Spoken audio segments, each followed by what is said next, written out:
Ladies and gentlemen, welcome to another episode of the NBA Coverage. Calvin couldn't make it this week, so it's just going to be your boy Solo Dolo. So we're going to rock in and get straight into it. All right. So before we get started, let me set it up like this. Let me set it up like this. Uh, no, sir. Okay. All right. We set it up like this. All right. God damn it. It's the wrong screen. Sorry, y'all. Trying to get better at this video sharing stuff. All right, I always click the wrong screen, so I got two monitors. All right, there we go. All right, before we get started, ladies and gentlemen, I have an announcement to make. But first, remember subscriber giveaway. First 50th of every month. All you have to do is subscribe to YouTube channel and subscribe to YouTube channel.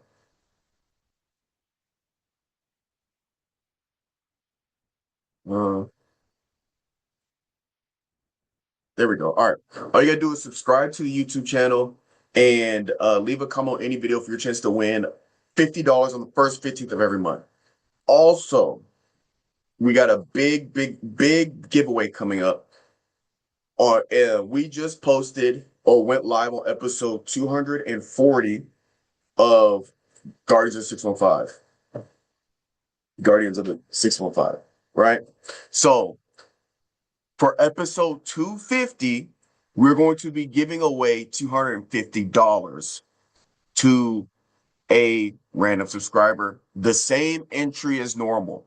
You subscribe, leave a comment, so you'll be entered for a chance to win on the first 50th every month, and you will automatically be entered in to win 250. So if you've already subscribed and left a comment, then you're already in. If you are new, if you want a chance to win that 250, in basically 10 weeks, we do one a week.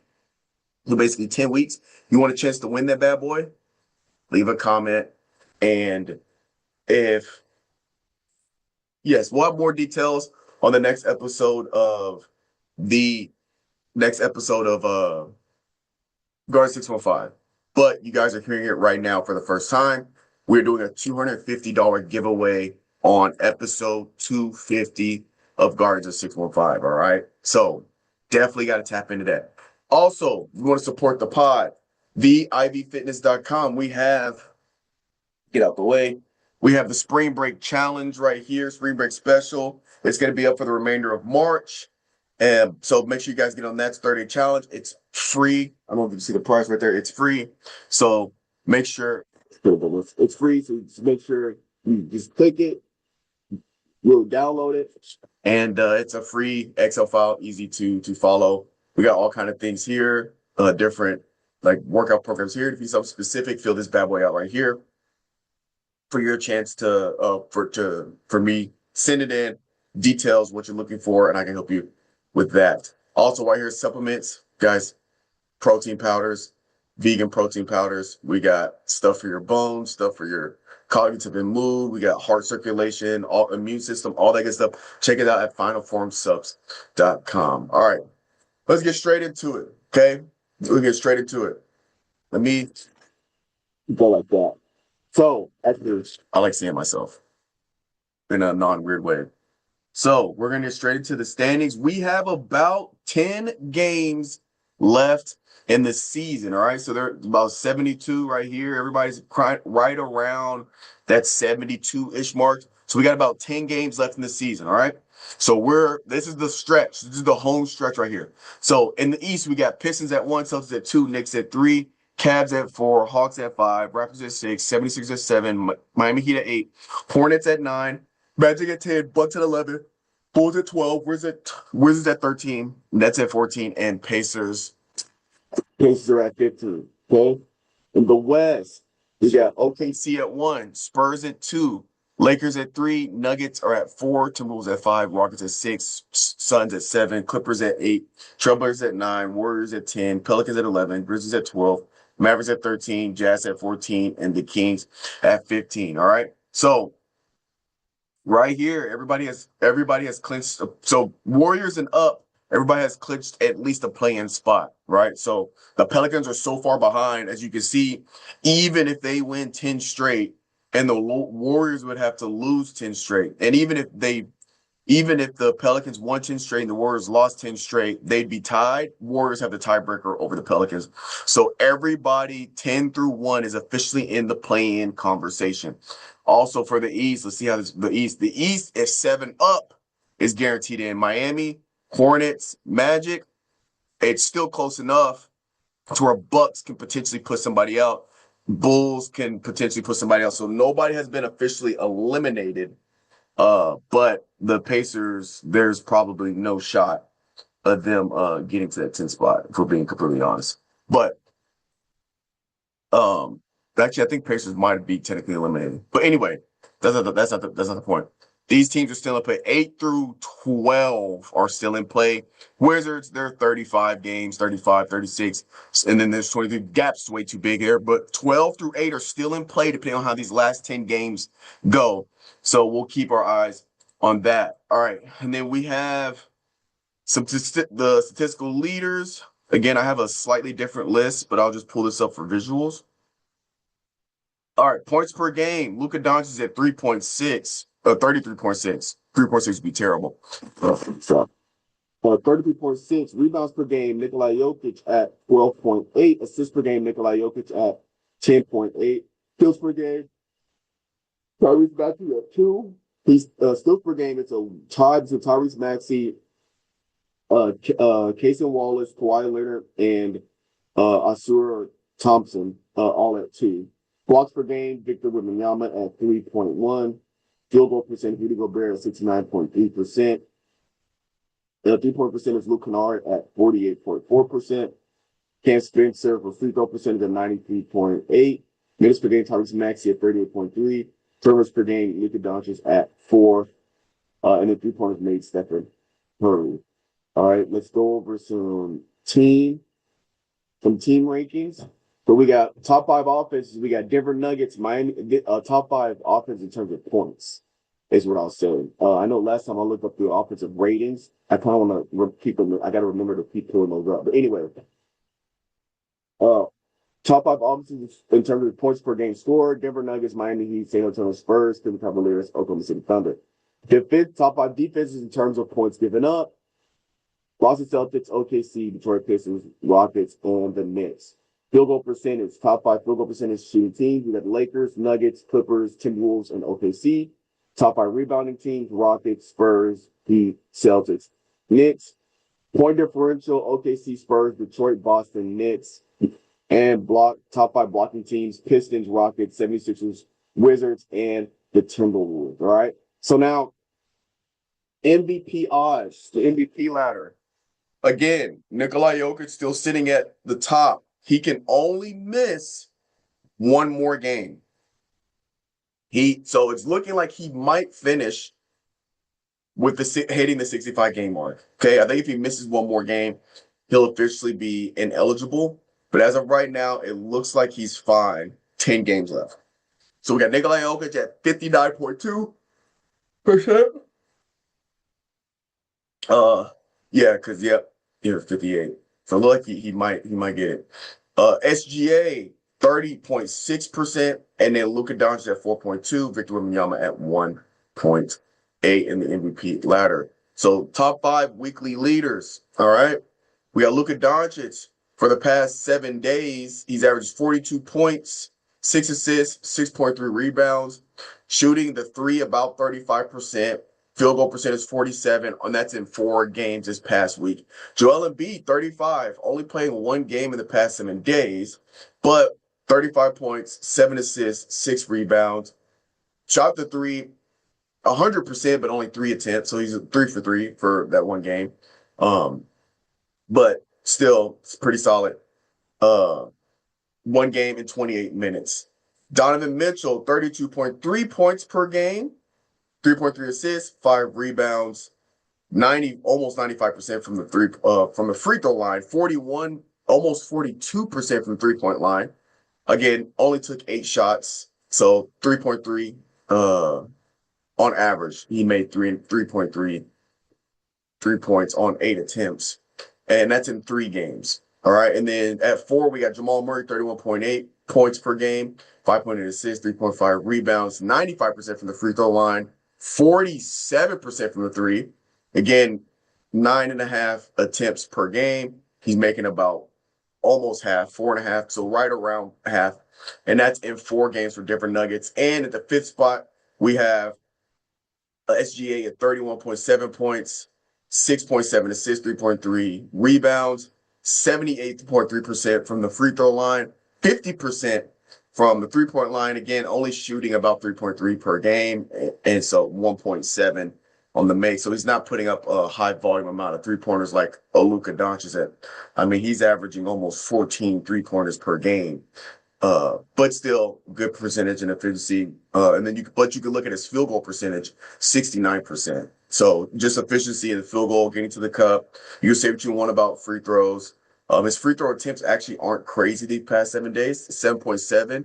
You look at Luka Doncic, he's averaging almost 12 free throws per game in the past 7 days. That's out of 4 games for SGA. That was out of 3 games right there. All right. So now we're getting into the last little run of the NBA. So first, we got to talk about some teams that are hot right now. Obviously, the Lakers are hot. I believe of their last 15, they've lost 2. They did lose by 3 to the Spurs. Really good competitive game. I actually would be very interested to see Spurs and Lakers in a 7-game series in the playoffs. I think that'd be a great matchup.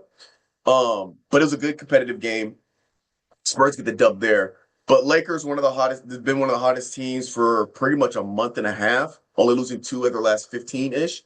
Knicks have won 7 straight. So this is their game that they got up on New Orleans, 21-16.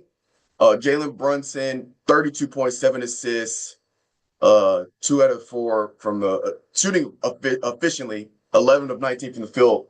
Karl-Anthony Towns, 21 points, 14 rebounds, 8 of 17. Again, good efficiency. And that's only in 24 minutes. OG Anunoby, 21 points, 7 of 16. Again, efficiency. Robinson, 11 points, 8 rebounds, 2 blocks, 5 for 5 from the field. And Harden Clarkson both had 10 points. I believe Jordan Clarkson was an excellent addition to this Knicks team because the way they play team ball, they got pretty good depth. And you just added to the depth with Jordan Clarkson, who can go run with the second unit and be the number 1 option. And you also have a guy who can pass the ball, who can handle the ball, be a floor general, as well as kind of like I kind of see Harden Clarkson more of like a scoring forward version of Josh Hart. I'm not saying Josh Hart can't score, because we know that if you leave him open, if you don't respect his game offensively, he'll put 20 on you, 25 on you easily. But Jordan Clarkson is more of like a finesse version of Hart, and I think those are 2 pieces to that puzzle that I think are really going to work well. Will it be enough to get to the Eastern Conference Finals? I don't know. But I really like the addition of Jordan Clarkson. I've been a Jordan Clarkson fan since he's pretty much been in the league. Really one of those guys that, comes off the bench as a 6-man, one of the greatest 6-men of all time. And he could easily go anywhere and start if he really wanted to. All right. Next, we have the Cavs. I tried to find a better graphic than this, but this is the closest thing I could find that was like this year. But Cavs went 4 in a row. Calvin talked about last week how that addition to James Harden was James Harden and that team going to gel well together. And so far, they're gelling well. Last game, Harden had 24 points, and he had to get the game-winning 3, 4-point play, fouled on the 3, and Donovan Mitchell had 42 points. So they are really working well together, and it's showing they're winning consecutive games, and this is when it matters. Now, standing-wise, Cavaliers aren't in like deep trouble. They're at the 4th spot, so they're probably going to be in the playoffs because there's a big gap between the Hawks and the Cavs. So between 5 and 6. I think top 4 right here are set. Now, Knicks are half game behind Celtics. Knicks play their cards right, they can get that number 2 spot. But, besides who you play first round, it doesn't really matter as long as you're not in the play-in.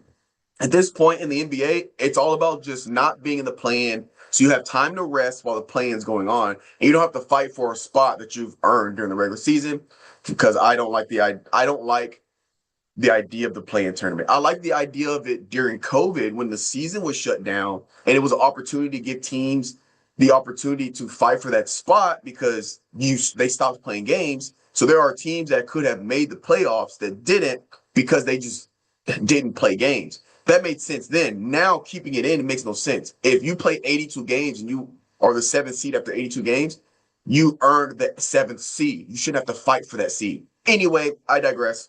It's whatever. I'm still gonna watch it, because I love basketball.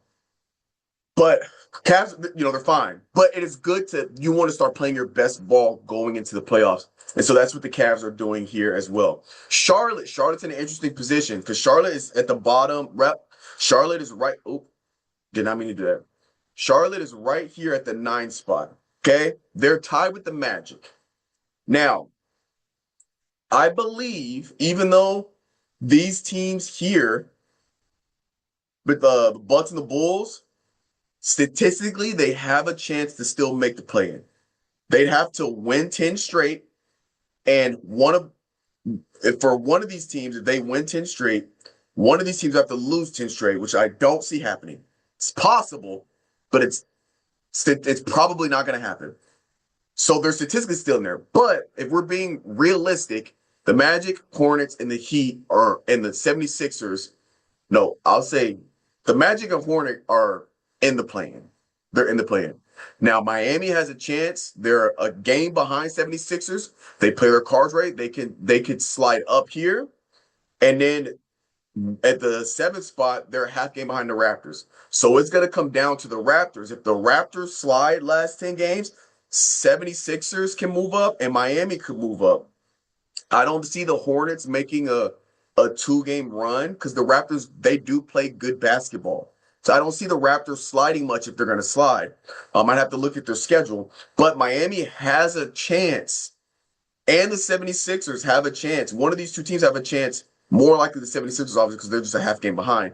And with Tyrese Maxey, if Joel Embiid can stay on the floor, I think the 76ers are better than what the record shows now that Joel Embiid is actually playing. He's still kind of in and out, but when he's on the court, they are a much better team.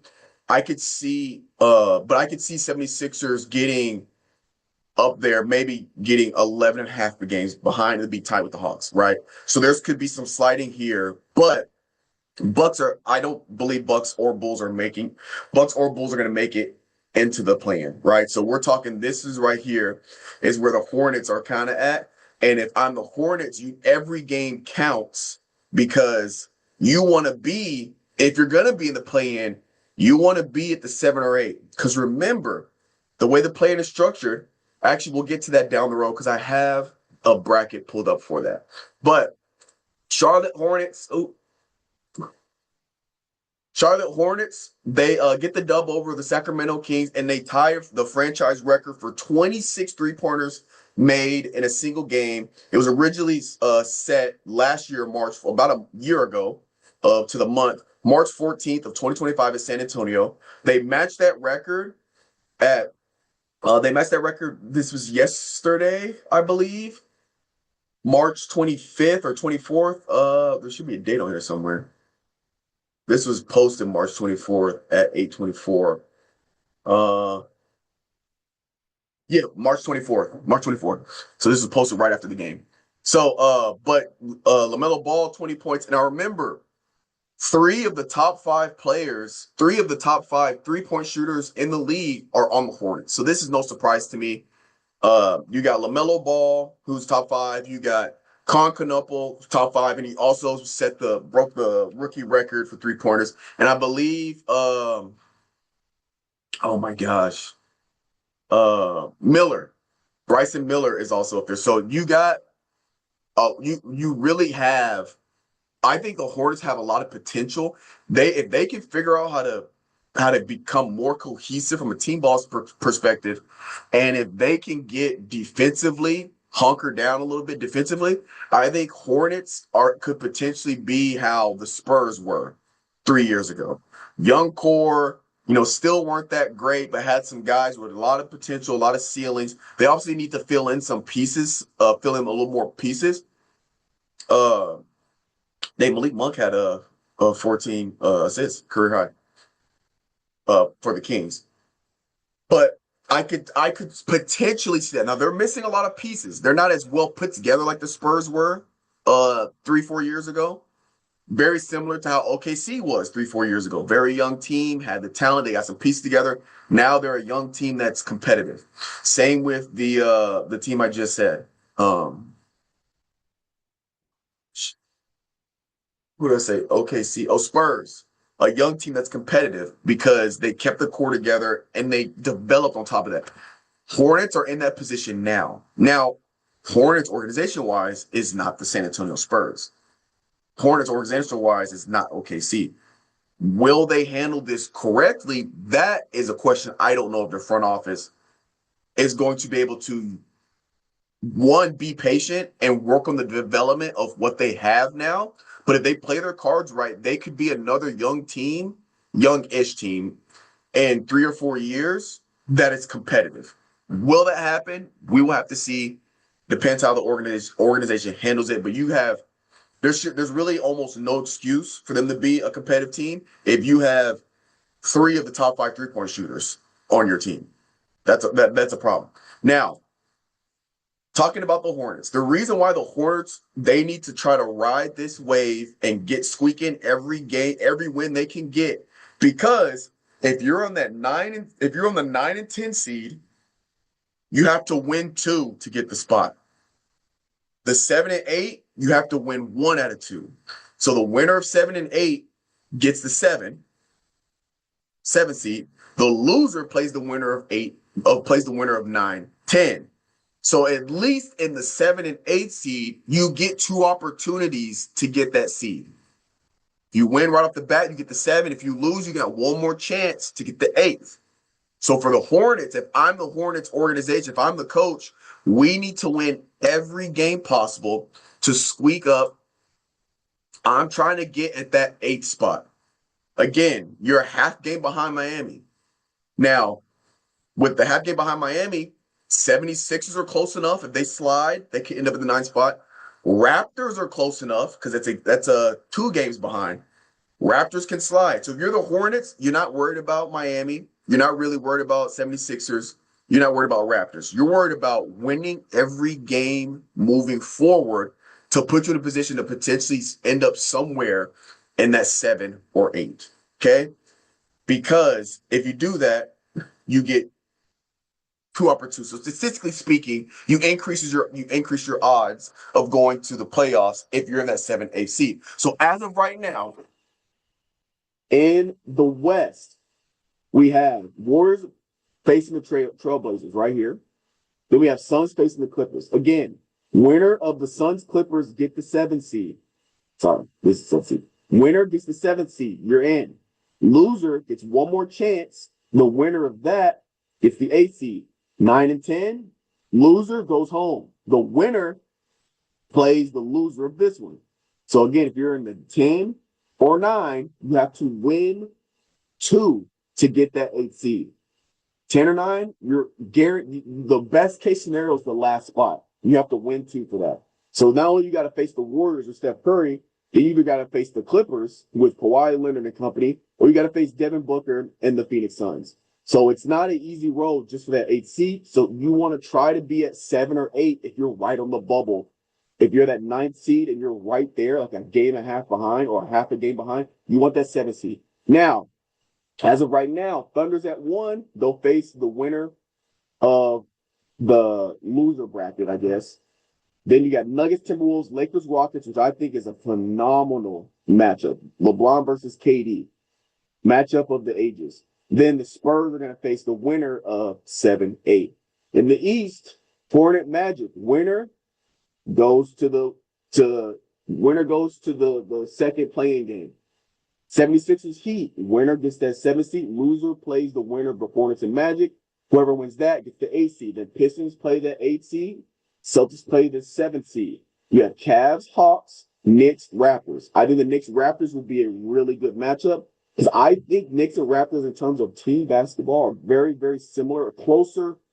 I think it's actually be a closer matchup than anything else so far in the East.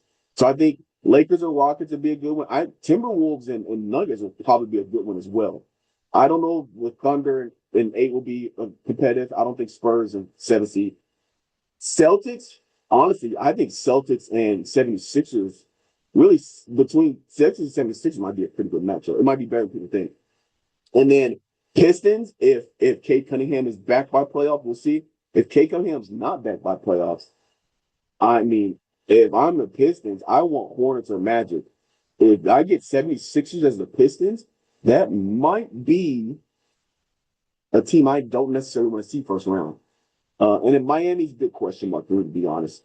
But Knicks, Raptors, I think it's going to be good. I honestly think Cavs will pretty much handle the Hawks. But Hawks have been playing a lot better of late, even without Trae Young. Trae Young being traded to the Wizards. Yeah, Wizards. So we'll see there. So with that, ladies and gentlemen, it's going to wrap it up for the NBA coverage. I know we kind of went through a lot, but 10 games left. Playoffs will be starting here soon. I believe the play-in tournament starts April 14th. The play-in tournament starts April 14th. Playoffs start April 17th. And another reason why, if you're on that 5th and 6th, you don't want to go into the play-in, because I'm being honest, if you play through the play-in ends on the 17th. The playoffs start the next day. So there's no rest if you go play-in. You play a 2-game tournament, basically. So if you're 19, you're playing a 2-game tournament. Once you win that, you're straight into the if you're in the 9 and 10, your first game in the playoffs after winning 2 is going to be the number 1 team in your conference.